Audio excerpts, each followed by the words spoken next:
L'histoire des hommes nous montre avec force expérience, selon les contextes et les situations, que pour la sauvegarde de la communauté, il arrive qu'un homme, seul, fasse la différence.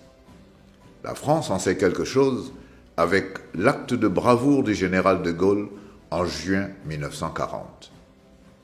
Ces contextes, ces situations où le rendez-vous avec son destin transcende le temps, l'espace et même l'action, le général Brice Clotaire Oligui Nguema a su les conjuguer en prenant rendez-vous avec son destin le 30 août 2023. Toute autorité vient de Dieu. Quand une mère met naissance à un enfant, ne peut pas savoir son avenir. C'est Dieu seul qui contrôle et qui décide sur l'avenir de cet enfant. La matinée du 30, quand je me suis pointée à la télévision, pour moi vraiment c'était une grande joie. J'avais les larmes aux yeux.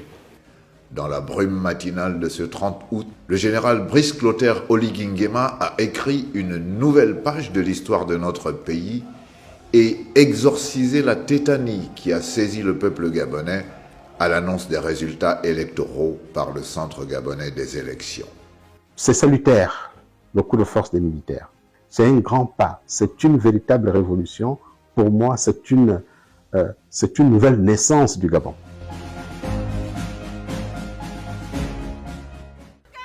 Brice Clotaire Oligui Nguema est né le 3 mars 1975 à Ngoni, dans la province du Haut-Togo. Quand il était bébé, il aimait manger, il aimait parler, chanter, il aimait pleurer. Pour ne rien, il commence à pleurer. Et le grand-père lui prend, il met sur le pied, il chante, il conseille avec les chansons. Il lui appelait Boussou. Boussou, ne pleure pas et... Bon, je peux chanter sans langue. Brice nina galili, go maya ngunu, go maya nga sabila, nga yanga jobzo leja. Brice nina galili, de l'ankera wa l'école, dans le wengwo. Ok, il chantait. Attends, ne pleure pas. Ta mère est partie en brousse, ta grande sœur est partie à l'école. Quand elle va rentrer, elle va te mettre au dos. Et quand je rentre, je le soulève, je le mets au dos. On se balade dans le quartier, là on tourne, on tourne, on tourne. Quand il dort, je viens, je le donne avec le grand-père. Quand il pleurait, mais nous on a appris avec son père. Bon, les chansons de son père qu'il nous apprenait, ce sont ces chansons-là que nous on le consolait. On le consolait avec les chansons. Son père était, quand il est arrivé, il nous a amenés dans l'éclaireur. Donc les chansons de l'éclaireur, là, ce sont ces chansons-là qu'on le consolait. Qu'on le consolait, donc il était satisfait, il était doux maintenant. Il ne pleurait plus. À chaque fois, quand il avait un petit souci, soit le lait, soit le biberon, donc quand tu le mets sur l'épaule, tu chantes les chansons de son père, on dirait qu'il comprenait. Ne pleure pas, ma belle, dans un an je reviendrai, lorsque finira les études dans un pays étranger. Ma fortune sera plus belle, belle je t'épuiserai. Il y forge les premiers traits de son destin. En réalité, il ne fait pas son âge. Il comprend vite et sollicite toujours les anciens. Il est de la catégorie qu'on appelle au village l'enfant des vieux. Quand un enfant grandit, il y a certaines petites distinctions. Vous pouvez savoir que celui-là peut gérer, celui-là peut a les qualités vraiment de coordonner une certaine action, de prendre plus ou moins de responsabilité aussi d'une famille. Le grand-père nous donnait le conseil chaque soir. Quand il faisait 18 heures, on fait un feu dehors, on s'assoit, le grand-père nous conseille. Et il restait avec le vieux, il suivait le conseil du vieux. Hein, c'est ce qui a essayé un peu de remonter sa sagesse. Il a agrandi la maison, la première maison était là, et là c'était l'hangar, et il est né ici. C'est ça la maison, là où il est né. Hein, et nous, on restait ici. À l'époque, n'était pas comme ça, c'était la maison en terre battue. Là, il y a le deux grands-pères, le soir, nous tous, on se retrouve là et on veille. Il aimait la famille, il a grandi, il a été avec ses grands-parents, il rendait visite à toute la famille, il aimait la danse, mais sauf qu'il ne buvait pas. Il aimait jouer au foot. Sa mère il avait payé un ballon. Quand il a amené le ballon là, il a appelé les autres, les voisins, les amis. Venez, on va jouer. Et il jouait là. Il jouait là. Après, il revient. Le grand-père prend le ballon. C'est le grand-père qui gardait le ballon. Ça, c'est M. Osiba René, notre grand-père, qui nous a élevés. C'est un enfant qui a été brillant, gentil. Il était bien respectueux. Avec les autres, quand on lui donnait la nourriture, il préférait d'amener les amis avant de manger. Donc lui, il a été, cet amour, c'est ce qui continue là que moi je vois en lui. Ce que les amis aussi qu'il amenait étaient aussi des bons amis pour nous. Pour lui et pour nous aussi les mamans. Respectueux. C'est un enfant vraiment rassembleur. C'est en toute confiance que la maman voit son adolescent de fils s'envoler pour Port-Gentil où, en 1993, il est admis en classe de 3e au lycée d'État.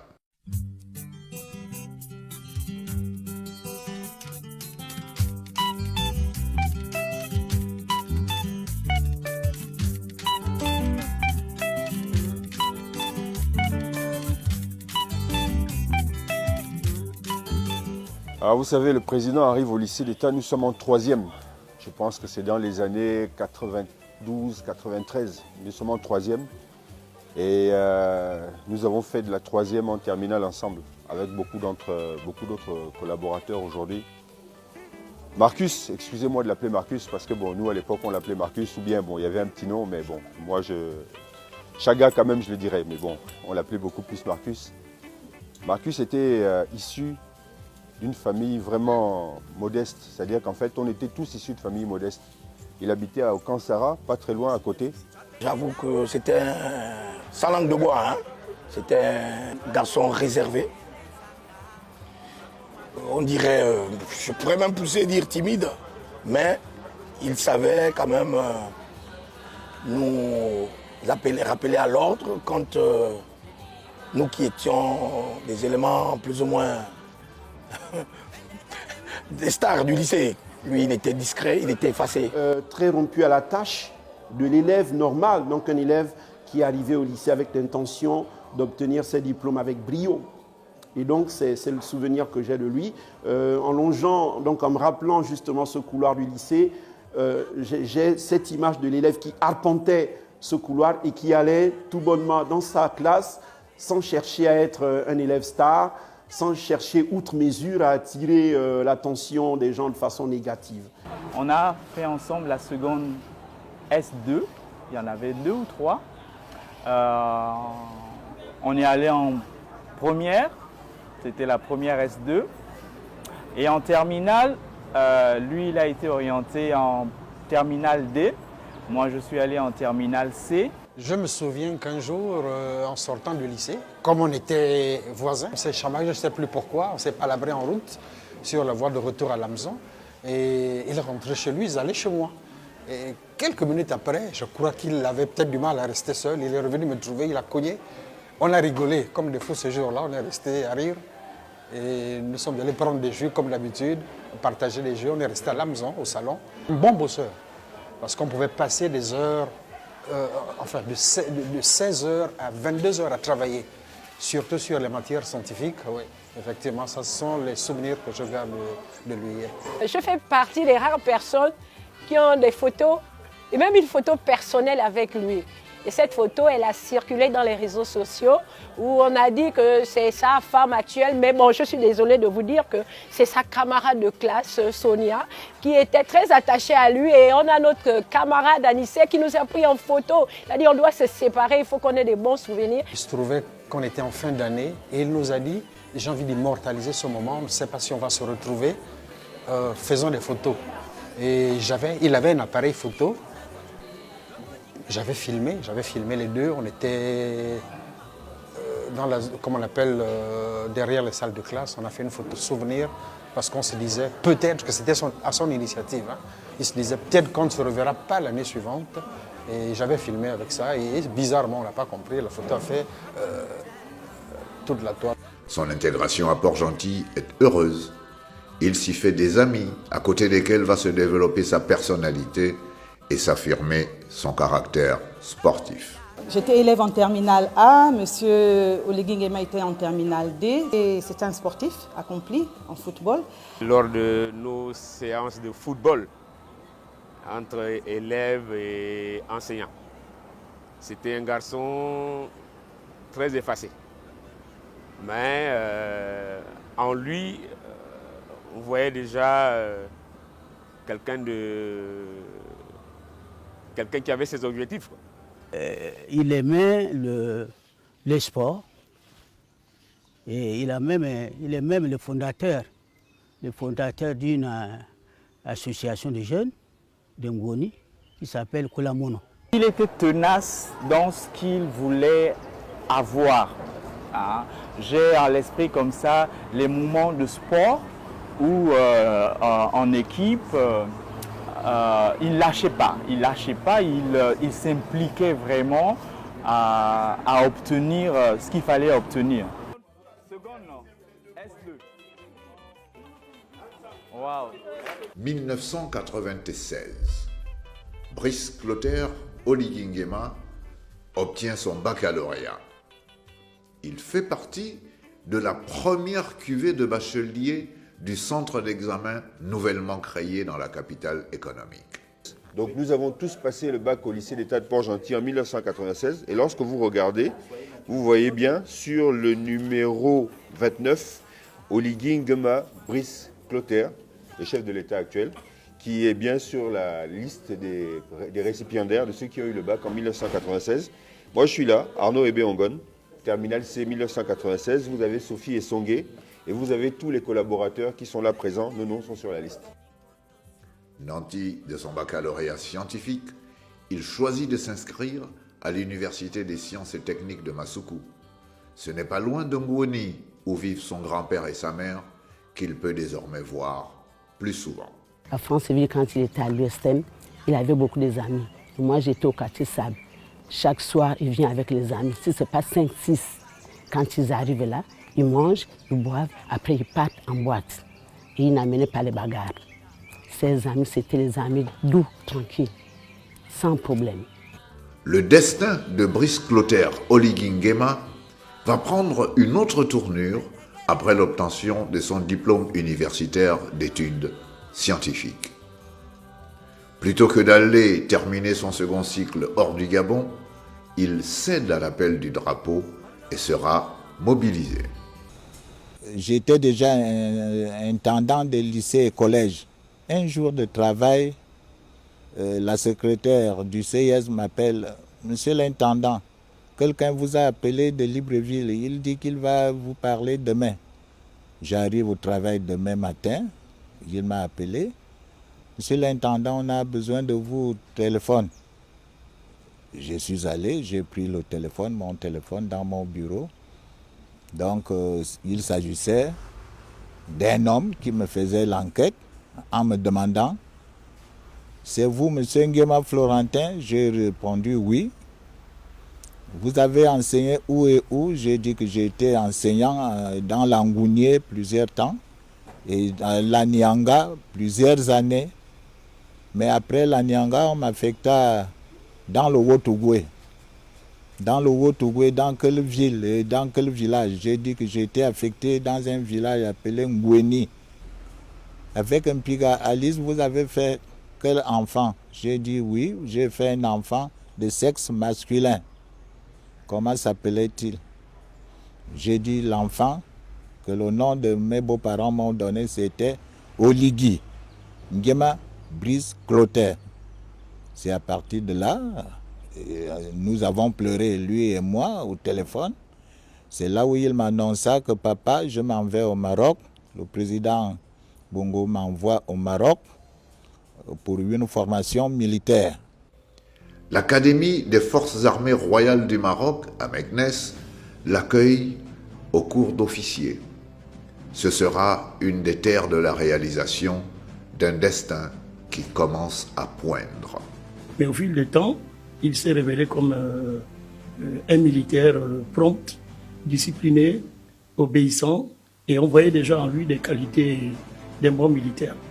Au-delà de son accomplissement militaire, le Maroc sera la terre où il rencontre l'amour, en la personne d'une jeune Gabonaise, aujourd'hui première dame du pays. Sa formation militaire achevée, Brice Clotaire Oligui Nguema est de retour au Gabon. Un bonheur n'arrivant jamais seul, son destin prend une autre orientation. Il est intégré à la garde présidentielle et devient aide de camp du président Omar Bongo Ondimba. Il y avait ici à Libreville une réunion de tous les présidents de l'Afrique, de l'OUA. J'ai rangé d'aller le voir. Mais arrivé là-bas, au grand portail, les militaires blancs m'ont dit que non, vous ne pouvez pas le voir. J'ai dit pourquoi. Ils m'ont demandé, mais où est votre carte d'identité? Je leur ai présenté ma carte, ils ont pris. Ils m'ont répondu que non, votre enfant, c'est bien lui, oui, mais il est en train d'aller recevoir le président de l'OUA à l'aéroport Léomba avec le président Bongo. Quelque temps après, ils m'ont dit, papa, mets-toi à côté. Je suis allé à côté de leur portail là. Aussitôt, une délégation est rentrée dans le grand portail. Ils m'ont dit, papa, va à la maison, c'est ton enfant qui vient de passer là avec le président pour recevoir les autres présidents. C'est un accomplissement, mais c'est également un train de contraintes entre dispositifs militaires, confidentialité, maîtrise de l'information et exigences politiques.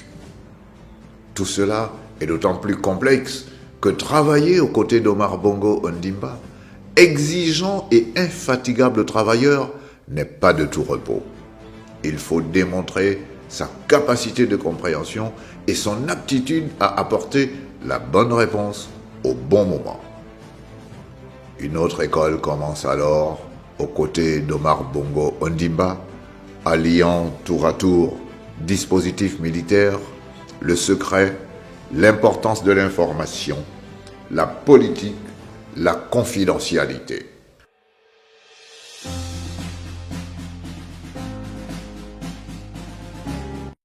Lorsque je commence à travailler, je suis directement comme adjoint sous les ordres du capitaine Brice Clotaire Oligui Nguema, qui est à ce moment-là, comme je l'ai toujours connu, un officier très dynamique, un officier engagé, une personne qui n'a pas peur de l'effort et une personne assez spontanée.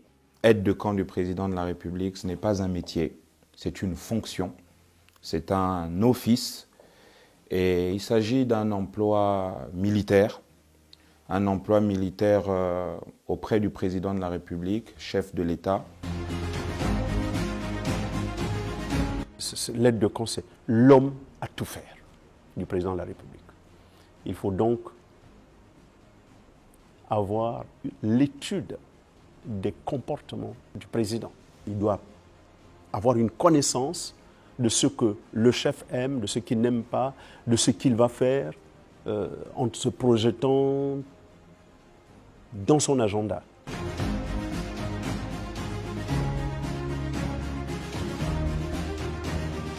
La place et le rôle de Brice Clotaire Oligui Nguema aux côtés du président Omar Bongo Ondimba vont évoluer.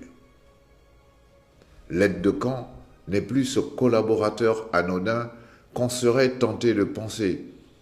Quand les forces du patron s'effritent, il devient son auxiliaire de vie. C'est auprès de lui que tout le monde vient aux nouvelles. Il y a une partie qui, pour moi, est là le cœur de cette action et qui fait de cet officier une personne pivot dans l'action publique et privée du président de la République. L'aide de camp du président de la République est un chargé de mission, un véritable chargé de mission du président de la République qui peut être un conseiller du président de la République, si tant est qu'il se retourne vers lui et sollicite son avis sur telle ou telle question soumise à sa sagacité. Il est aussi le conseiller militaire. Parce que tout ce qui est militaire, le président n'ayant pas le temps de s'adresser directement au ministre de la Défense ou à son chef d'état-major particulier, qui d'ailleurs ne voyage pas avec le président lorsque le président va à l'extérieur. C'est l'aide de camp qui remplace le ministre de la Défense, le chef d'état-major particulier du président de la République, pour répondre aux questions. Autre source d'apprentissage, autre canal de formation, la diplomatie aura formaté chez Oligui Nguema la perception de la chose politique au prisme des postes qu'il occupera dans les ambassades de son pays, au Sénégal, comme attaché militaire. Ici, l'apprentissage sera long, la réflexion profonde, les combats intérieurs denses, mais il faut comprendre la réalité de l'État. Lorsque le président va à l'étranger, il aimerait avoir un aide de camp qui puisse avoir en permanence la gestion de son agenda. C'est lui qui gère le répertoire de tous ses correspondants. Il demande à l'aide de camp, je vais entrer en contact avec tel, je vais rentrer en contact avec tel autre. Par exemple, je me souviens, mais il veut parler au président Chirac.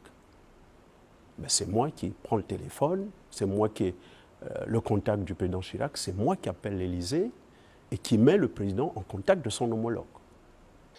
Lorsque le président se déplaçait et qu'il était en visite d'État dans tel ou tel autre pays, j'ai toujours vu le général Brice Clotaire Oligui Nguema se préparer lui-même de son côté, faire déjà une analyse préliminaire des opportunités militaires, notamment en matière de formation, qu'il y avait dans le pays où nous devions nous rendre, et être capable systématiquement, une fois qu'on était là-bas, de susurrer à l'oreille du président que l'on pouvait partir de cet endroit-là avec tant de formation d'officiers, de sous-officiers, de médecins militaires. Et donc, c'est quelque chose qui a été fait quasiment systématiquement et qui, ma foi, était apprécié par le président et qui nous a donné des résultats en matière d'offres de formation, et pas seulement pour la garde républicaine, mais bien adressé à toutes les forces de défense et de sécurité. En rentrant au pays après une carrière diplomatique, la trajectoire du général Oligui Nguema prend un remarquable essor à la faveur de sa nomination à la tête de la Direction générale des services spéciaux. Mais le point d'orgue est atteint quand il est nommé commandant en chef de la garde républicaine, où vont se révéler des talents de bâtisseurs. En témoignent les écoles et cités pavillonnaires construites entre-temps.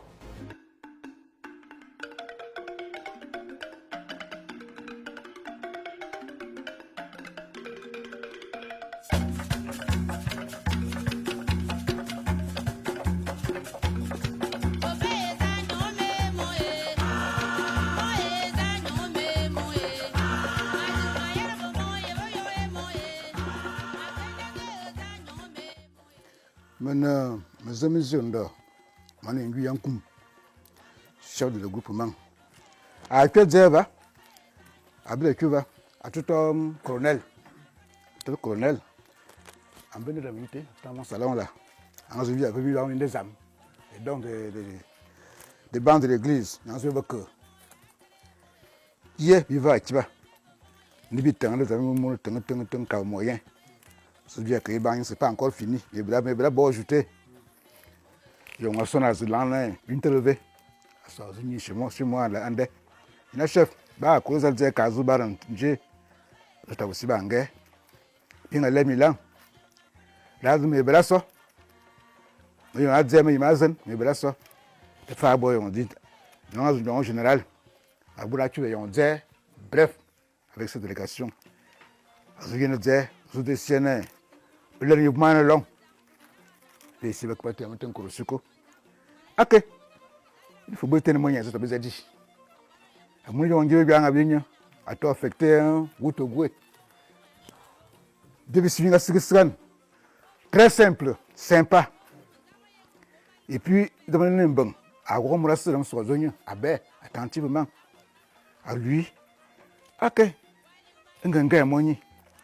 O doit faire dans ce souvenir, faire une gamme de famille.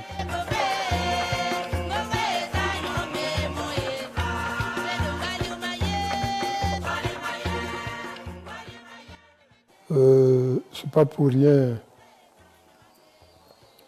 Au corps de garde là-bas, nous avons eu à parler de notre président, notre transition, vu sa manière de vouloir transformer son village. Il a commencé, dès son premier pas ici, à nous faire les bancs de l'église. Parce qu'on n'en avait pas.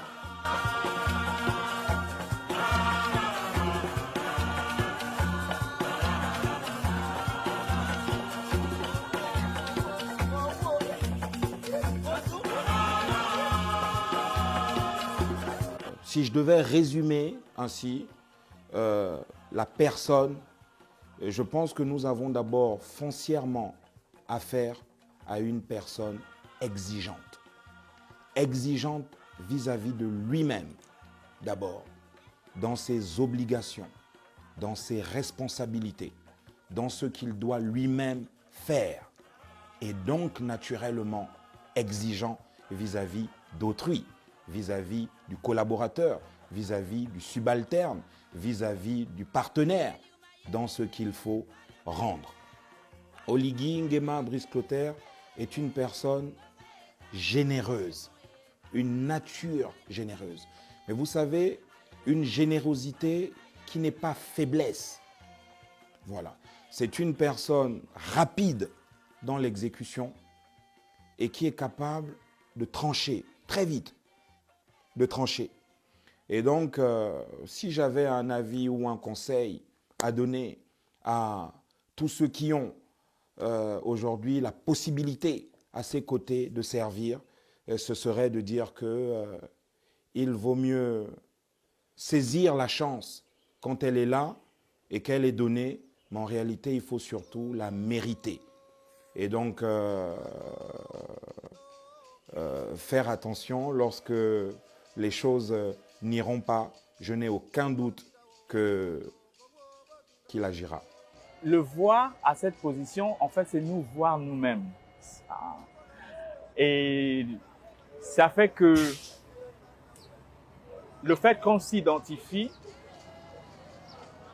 on se sent responsable de son mandat, de son magistère, de cette période où il a les rênes. Sa réussite, ce sera déjà notre réussite, mais c'est plus nous qui devons faire en sorte qu'il réussisse. Voilà. C'est à ce point-là qu'on s'identifie à cette position qu'il a. On se voit à sa place parce que ça nous responsabilise, ça nous donne l'opportunité de remodeler le pays, non seulement comme il aurait dû être, mais alors on ne va pas changer ce qui s'est passé. Aujourd'hui, on peut prendre un nouveau départ. Moi, en tant que sa mère, c'est un homme des actes. Il fait ce qu'il dit. Là où il est président, j'aime qu'il arrange les routes, il travaille les routes, il met l'eau et le courant, il pense à la jeunesse qui souffre, les enfants, la jeunesse souffre par manque de travail, qu'il pense à cette jeunesse, que chacun puisse avoir un travail, qu'il travaille pour le Gabon. Vraiment, le Gabon n'est plus comme le Gabon était. Les Gabonais veulent manger dans leurs assiettes. Qu'ils pensent à tous ces Gabonais, qu'ils pensent vraiment à cette jeunesse. Les gens souffrent. Les gens souffrent, ils n'ont pas l'eau, ils n'ont pas le courant. Qu'ils travaillent les routes, qu'ils travaillent pour le peuple gabonais. C'est ce que j'attends de lui.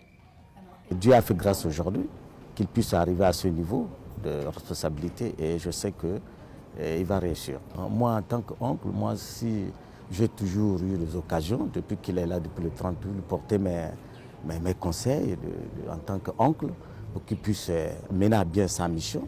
Donc, de toujours écouter, être toujours à l'écoute des populations pour mieux mesurer plus ou moins les décisions qu'il devrait prendre.